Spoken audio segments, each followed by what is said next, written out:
Symmetric matrix அப்படின்னு சொல்றோம்னா A transpose equal to minus ஏயா இருக்கணும். இதை ஈஸியா ஐடென்டிஃபை பண்றதுக்கு மெயின் டயகனல் என்ட்ரிஸ் ஃபுல்லா ஜீரோவா இருக்கும்.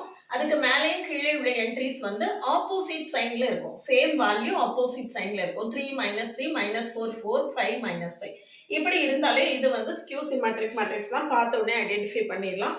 இந்த மாதிரி ப்ராப்ளம்ஸை ஈஸியாக ஷார்ட்டாக சால்வ் தெரிஞ்சுக்கிறதுக்கு, ஷார்ட்கட்ஸ் தெரிஞ்சுக்கிறதுக்கு சேனலை சப்ஸ்கிரைப் பண்ணிக்கோங்க, ஃப்ரெண்ட்ஸ்க்கு ஷேர் பண்ணுங்கள். என்னுடைய டெலிகிராம் குரூப்பில் ஆட் ஆகிக்கோங்க. என்னுடைய OVM ஆப்பை டவுன்லோட் பண்ணிக்கோங்க. என்னுடைய இன்ஸ்டா ஐடி கொடுத்துருக்கேன், அதை ஃபாலோ பண்ணிக்கோங்க. எல்லாமே டிஸ்கிரிப்ஷனில் லிங்க் இருக்குது. PGTRB மேத்ஸுக்கான ஆன்லைன் கிளாஸஸ் இருக்குது, கம்ப்ளீட் கோர்ஸ் இருக்குது, டெஸ்ட் பேட்ச் இருக்குது, MCQs பேட்ச் இருக்குது. எது வேணாலும் காண்டாக்ட் பண்ணுங்கள். TNPSC BHS SI கான ஆன்லைன் கிளாஸ் இருக்குது. இல்லை ஸ்டடி மெட்டீரியல் 3000 MCQs இருக்குது. நீங்கள் வாங்கி செல்ஃபானாலும் ப்ரிப்பேர் பண்ணிக்கலாம். எது வேணாலும் காண்டாக்ட் பண்ணுங்கள். கிளாஸஸ் எப்படி இருக்குன்னு கமெண்ட்லேயும் டிஸ்கிரிப்ஷன் லிங்க் இருக்குது. போய் பார்த்துட்டு கிளாஸஸ் பிடிச்சிருந்தா